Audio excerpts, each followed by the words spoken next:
though we still leave some time for questions and for a roundtable afterward. But yeah, so we're going to talk a little bit about IMSI, which anyone who's been running CanESM through CP4C should already be familiar with, but I know we have some new users, so I wanted to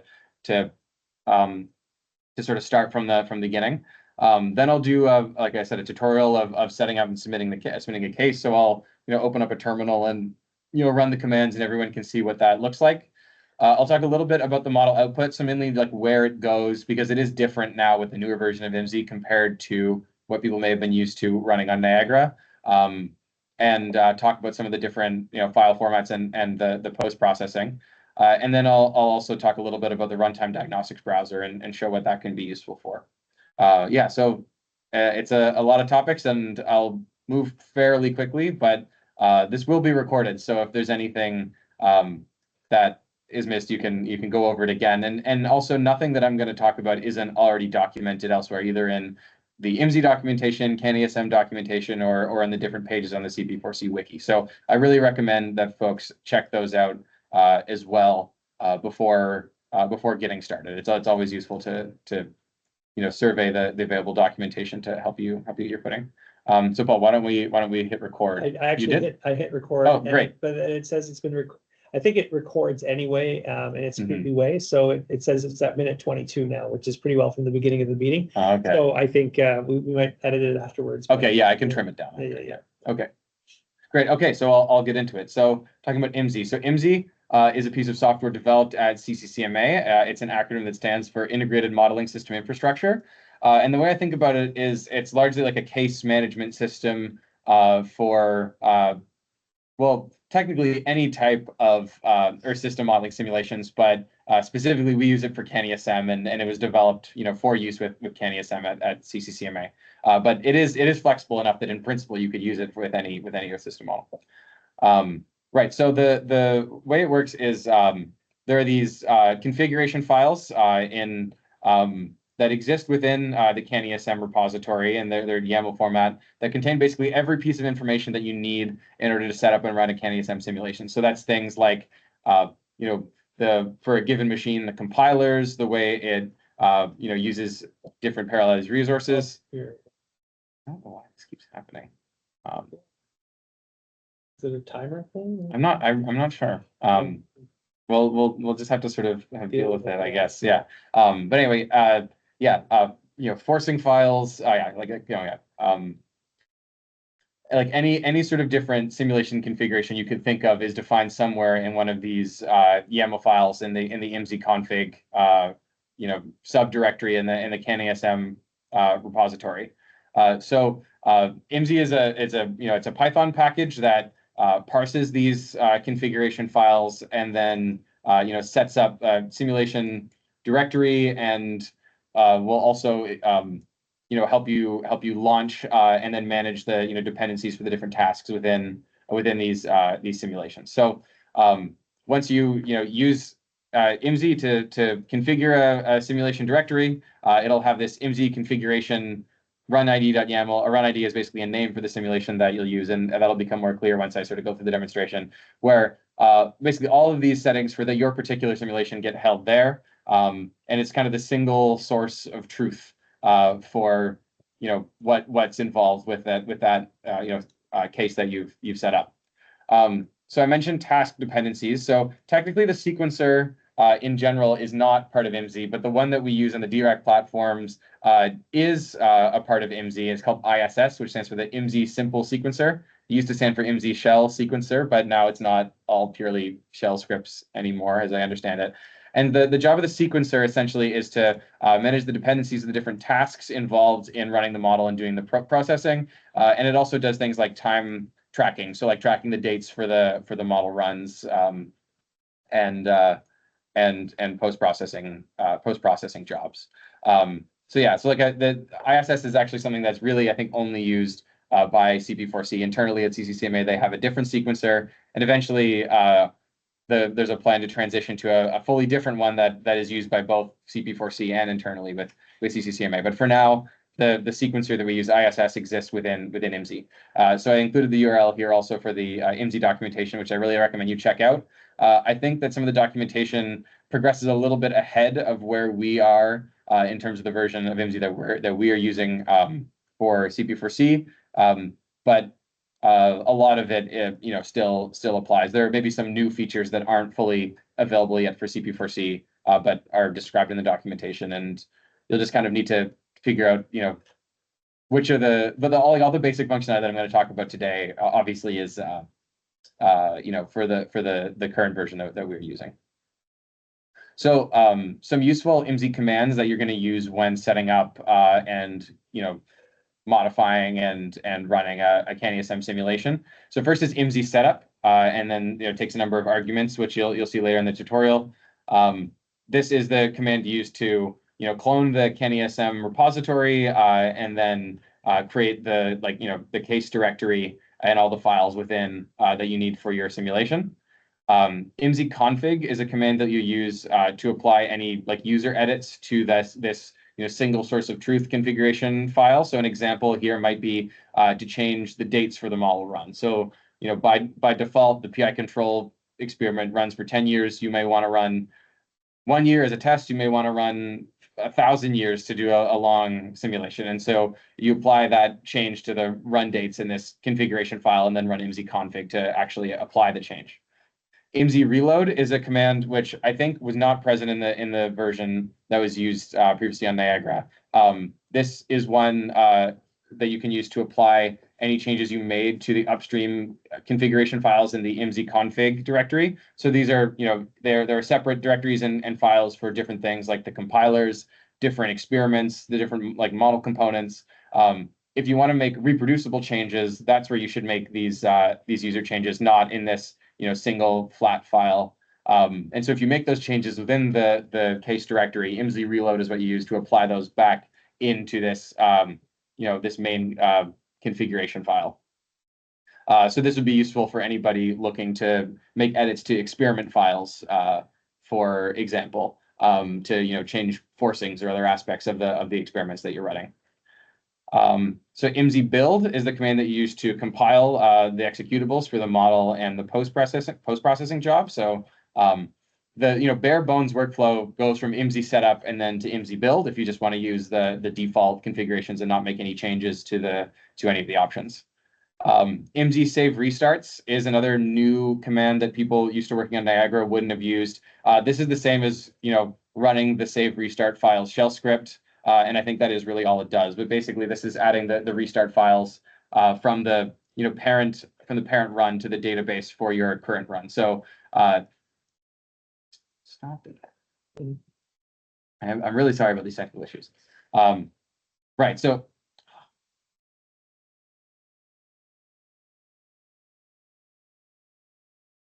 okay. Hopefully this stays this time. Yeah, so essentially this is how you load the initial conditions for your simulation into the database for your run. And then finally, IMSI submit is what you use to actually run the simulation. So yeah, this will submit the model run job to the queue, and then the sequencer will manage dependencies for the post-processing job and then also the concurrent simulated years. So yeah, so I guess now is a good time to mention the way CanESM runs is it submits a job that does 1 year at a time. And then after the model simulation completes for that year, there's a post-processing job that does, formats the output files in a more usable way. And then, as that post-processing job is running, the following model year can also be submitted to the queue and run as well. So IMSI submit will just sort of take care of all of that. There are, scripts that you could just, SBatch that script to run it, but then you wouldn't get the post-processing and all the concurrent years running necessarily. So IMSI submit is the way to actually start, running your job. Okay, so now let's get into the demo. So I'll close this window and I'll share another window, and hopefully that one behaves nicer. Hopefully your problems are just like PowerPoint related. More than anything. Yeah, I hope so. Yeah. Okay. So I've got open here a terminal where I'm signed on to Trillium. And here I'm just in my home directory. One important thing is that you always want to create your simulation directories and run everything through your Scratch. because by default, that's where a lot of the output files will be written. And on Trillium, the only space that you can write files to from a compute node is your Scratch directory. So by default, you should have an environment variable that's just called Scratch, all in uppercase, that takes you to your Scratch directory. And the actual path is just /scratch/your username. So I'll show you. I have a bunch in here, a bunch of directories for different simulations, but we're going to set up a new one here, and I'm just going to copy paste some commands from the quick start guide in the CanESM documentation. So first, what we need to do is we need to load this Python environment that has IMSI installed within it. So this is a Python virtual environment that exists within this CP4C shared space that I was talking about before. And then there's this script for loading the required modules and activating the environment. So we're going to run this command, and now you can see here this tells us we have this Python environment activated, and this has the latest version of IMSI installed, the one that we're going to use on Trillium for CP4C, at least for now, until we end up moving to an upgraded version. But there's no timeline for that. This one right now is the latest and greatest for us. Okay, so we have the Python environment activated, and now we can actually run IMSI setup to set up our case. So I'll copy paste that IMSI setup command from the quick start guide, and we're just going to change this at the very end, this unique run ID, to actual unique run ID. So we'll call our case working group demo live. And so this is just a simple name for the experiment that you're running. It should generally be under, I think, 15 to 20 characters. I think this version of IMSI will warn you if your run ID is too long. But yeah, early on when I was working this, I ran into an issue with my run ID being too long, and it didn't stop me, and I couldn't figure out why the files weren't being processed properly. But yeah, so what this will do, this is going to set up a pre-industrial control simulation. It's going to clone the CanESM source code from the CCCMA directory using this v5.1 CP4C branch. It's very important that you use this branch because this is the only one that contains all of the necessary IMSI configuration files for running on Trillium. This branch will be updated once we ported the model to new platforms with the configuration files to run on the other platforms, and it will automatically detect, if I set it up correctly, which machine you're using. So we'll run this command, and then you'll see some output as it's cloning the directory and then setting up the case.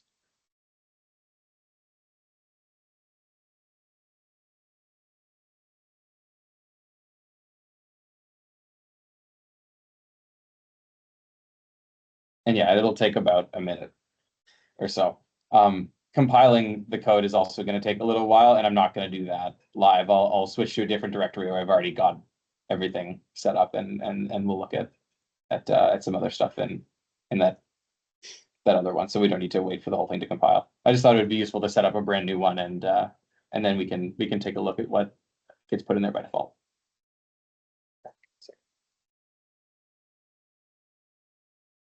Oh, you're another screen share issue.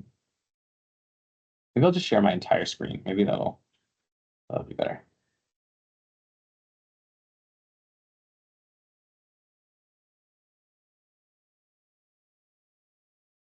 Okay.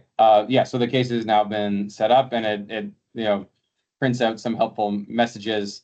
You can look at what are the different IMSI commands you could run with this IMSI-H. But what we're going to do is cd into this directory we've set up for the case. And so let's call ls and see what exists in there to start. So this is this master configuration file that I was talking about earlier. And so here's where we can make some changes specific for our run. And so there's a few changes that I like to make usually that aren't necessarily ones that we need to make reproducible. And those are things, like I said, like changing the dates of the run, or also usefully changing things like the batch commands for running the job. So yeah, this is a really big file. Like I said, which contains sort of all the different configuration options. You can see here the experiment start and end time. So you can edit this end time if you want to change the dates of the simulation. And then you can also change the parent run ID if you want to use an initial condition from a different simulation. So like, for example, you may have done a different run that to generate restart files that suit your needs, and you want to use those other restart files from that, other simulation instead of just the ones by default. So like this one here would be restart files from like long PI control simulation run by CCC, but you may want to use like a different one. So changing that is like what you could do in this file. But like I was saying about earlier about batch commands, these are things that I change all the time. So we're gonna find that part by just searching the file. So these are directives that get passed into the actual model run and or the scripts for running the model run and post processing jobs. And so these are arguments that are sent to the Slurm system that manages the cluster wide workload. And so these are things like the maximum wall time that you can use, how many compute nodes you use, the number of CPUs per node. These are generally things you don't need to change. You may, if you make certain changes to your simulations that make them run longer, you may want to give yourself more time, but the longer time you ask for, the longer you may be waiting in the queue. But things that I like to usually change are the account. So this is the allocation that gets charged and that gets used when you're waiting. So you can add just this account equals RVP CP4C if you have access to the CP4C allocation and want to use that one. By default, it'll just use whichever your own group's allocation is. But if you don't have one of those, or if you're running something and you want to use the CP4C allocation, you'll have to add this to the directives to make sure that gets passed on to the Slurm scheduler for the cluster. And then another thing that's useful is mail flags. So you can add different commands. You'll get sent an email when certain things happen with the job. So you can do something like begin to get an email when the job starts, end to give an email when the job ends, or fail if it fails, or if it crashes or it doesn't complete for whatever reason. If you type all, it'll do all of these. Usually I just do fail because if you're running like a lot of years, you don't necessarily want to get a lot of emails every time a certain job starts or ends successfully, or you really only want to get notified if something goes wrong. And then you'll have to add these as well for the post-processing job, because those commands get managed separately. Because like in principle, you may want to ask for different amounts of time, for example, for the model and post-processing, even though we actually don't. All right, so let's implement those changes. So we edit the file and then we call imzconfig. And this will just take a second. Yes, we want to overwrite the config directory because we're making changes, and then those will all get applied. So yeah, where those actually get applied to is in other scripts that you don't necessarily have to modify or interact with. That's why having this configuration file and having imz modify them for you is easier. But you can search through the directories and find them if you like. Yeah, so that is that in terms of setting up a case. And next thing you'd want to do if you aren't making any more changes is call imz build to compile it. Like I said, I won't do that. And then next step, imz save restarts in order to save the restart files from the parent run ID that you specified, or just the default one if you didn't want to change it. And then imz submit to actually run the job. Okay, so yeah, those are the basic aspects of it. Stop sharing again. This is weird. Yeah, and you'll wait for your model to run, and then you want to start looking at the output. So where does that go? So folks used to working on Niagara, they would see in this directory for the case another subdirectory that's just called output appear, but it goes somewhere else with the new version of imz. And if the very first time you run a simulation with this new version of imz, you're going to see a directory called CanESM runs get created in your scratch space. So we'll cd into CanESM runs. We'll see, again, a bunch of directories for different simulations that I've done. And then let's look at this one called WG demo 2, because there was something weird was going on Trillium earlier, so I had to make a second one. And this is where the some other files, including the output for your simulation, will get stored. So we go into this directory called data. And then for after each simulated year completes, you should see a directory appear with that year, and then another one called NC output. So the CanESM by default doesn't write to netcdf files, which is kind of the standard for climate data. It has its own CCCMA format, which I was talking a little bit about earlier. And so it writes out these files in the CCCMA format, and then there's part of the post-processing job is to convert those files to netcdf because those are much easier to analyze and share and work with. So let's look at the netcdf output. Another sort of new thing, which I think is kind of nice compared to Niagara, is that it used to be there was a separate NC output directory created for each year. Now it's just one, and then all the files for different years will exist here. The format of this NC output directory follows CMIP6 format. So something it's called CMORization is putting the data all in this format and assigning the right metadata. And there's a few subdirectories that we have to go through to really actually get to the data. So once you're here, we'll see there's a bunch of different time frequencies. One of the things you can choose in that, master IMSI configuration file is which time frequencies actually get converted to netcdf. By default, it'll do all of these. And then let's look again at, daily data. You can see there's a bunch of different variables that are saved at daily. Let's look at daily maximum temperature. And then there's a few more here. And then you can see that, so I ran 2 years. So there's data for year 6000 and year 6001 that both exist within this one, which, like I said, is a lot nicer than in the previous version where I made a different netcdf output directory with all of these different subdirectories for each individual year.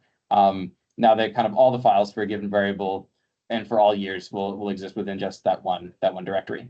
And just to be clear, and this is great, but just to be clear, you said that this was what it was like on Niagara, but the point is that this was the newest, a bit of an update to IMSI itself. Yes. That was, It wasn't Niagara. It wasn't going from Niagara to Trillium. It was that IMSI, that CCCMA and Neil updated IMSI, and it has this night. So there's upgrades to IMSI coming along. Yes, that's right. That's right. Yeah. So this is a result of the new version of IMSI. Right. But I was just referring to Niagara because people used to working on Niagara would have been using the old, old version. But this is not because of the machine change. This is because of the change to IMSI and how it formats the the directories for the model output.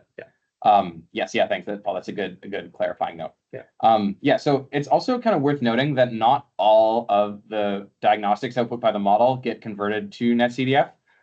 So if you want to keep all of the model output, you will have to keep all of the raw CCCMA format output files.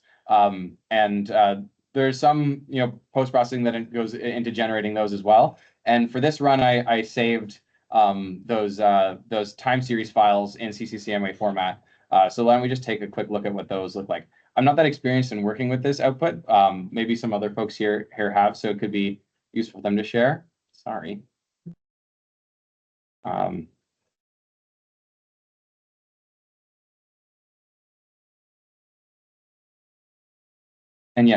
those get saved within the individual year directories.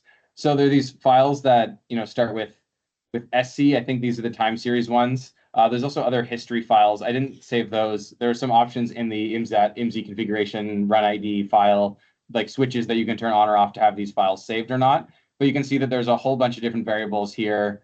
These are all files in that CCCMA format, which, like I said, are a little harder to analyze. But if you want to keep all the data or a certain output that's not converted to netcdf by default, it's worth keeping this output and turning those switches that delete the data off. So it does get saved. I don't know, Anson or Luke, do you guys have experience working with any of these files for like variables that don't get converted to netcdf, but could you speak to that a little bit? A number of them. I don't know. I saw a few of them that I was just working with today. I think they were like WDD, so those are wet deposition of aerosol.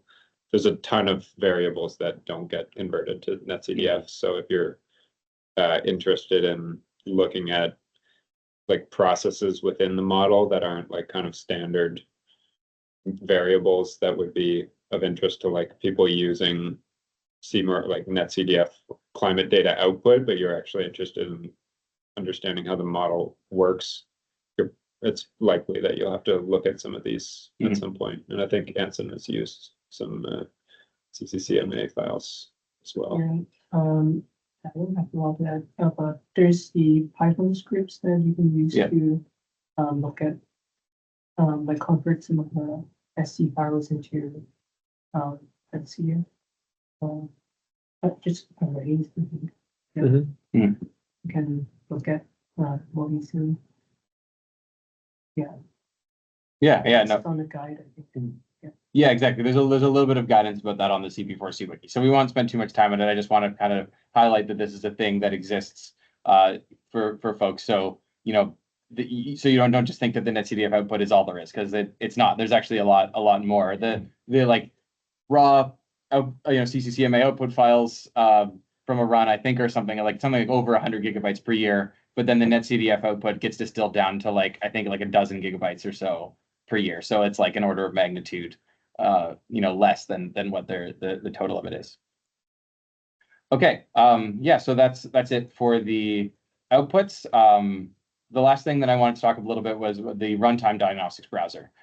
So this is there's documentation for this that's on the CP4C wiki, but this is essentially a really useful tool for doing quick data visualizations of some high-level results from your run. So when you do, part of the post-processing job is to create these RTD files that then feed into this like web-based plotting interface.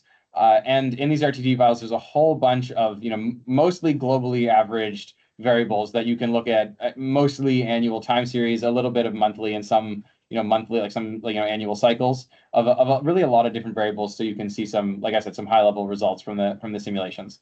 One thing I've used it for is comparing results across different platforms. So what I'm showing here is the RTD browser diagnostics for PI control simulations that were run on the one in, I guess, like sort of cyan is from ECCC machines. The one in dark blue is from Niagara, and the one in purple is from Trillium. And by making these plots, you can kind of look at these and see, okay, like the climate kind of looks broadly consistent between these different machines. There's some differences in the long-term global mean temperature, but it's like 0.1 degrees, which is really not that much, especially compared to the internal variability here. But it's not just temperature you can look at. There's temperature over land, daily maxima, diurnal cycles. There's precipitation. There's even a lot of different types of fluxes. There's a whole host of different variables you can look at with this runtime diagnostics browser. So it'll help save you time to at least get to like some first order results, and then you can go and use the netcdf or the CCCMA output files to do other analysis. But yeah, looking at sort of high level quantities with this runtime diagnostic browser is really useful. We also maintain this reference runs table in the CP4C wiki. If I can, I tried to change tabs and I did the stop sharing myself that time. Screen.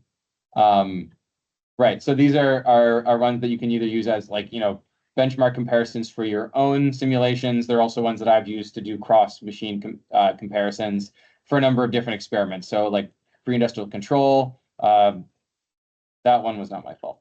A lot of technical difficulties.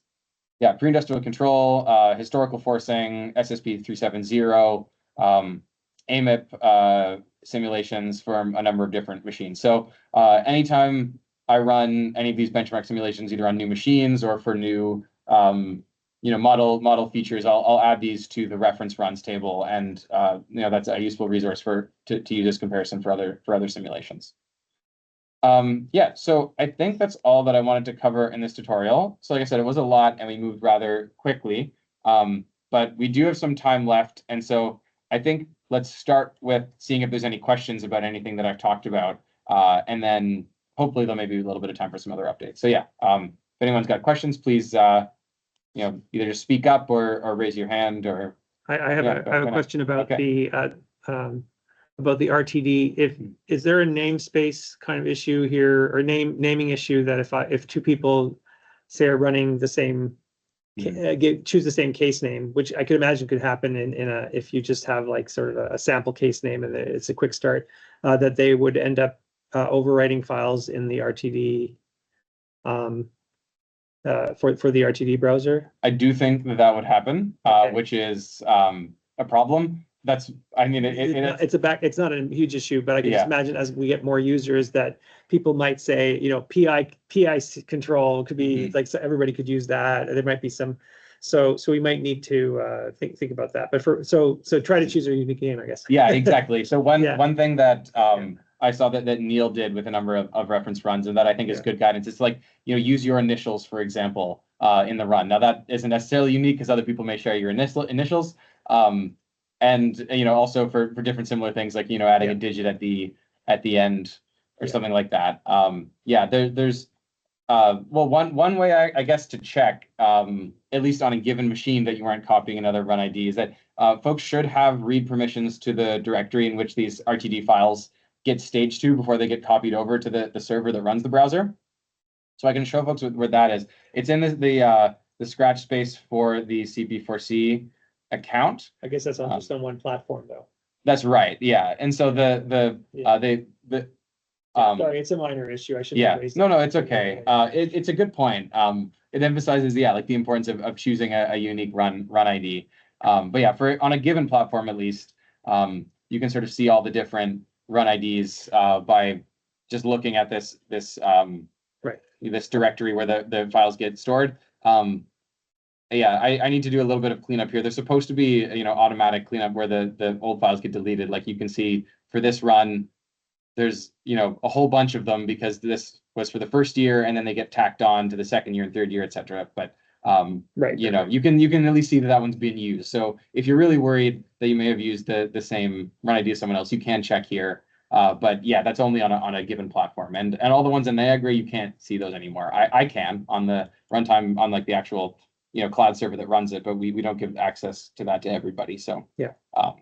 So yeah, And people can just enter the name into the RTD browser. If nothing comes up, then it's safe. Good point, Neil. Yeah. Okay. Yeah, any other questions? No? Okay. That's great. So yeah, we can, I guess we stop recording. It might still continue on anyway, but yeah, we can stop the recording now. And yeah, well then we can move into the next item, which is the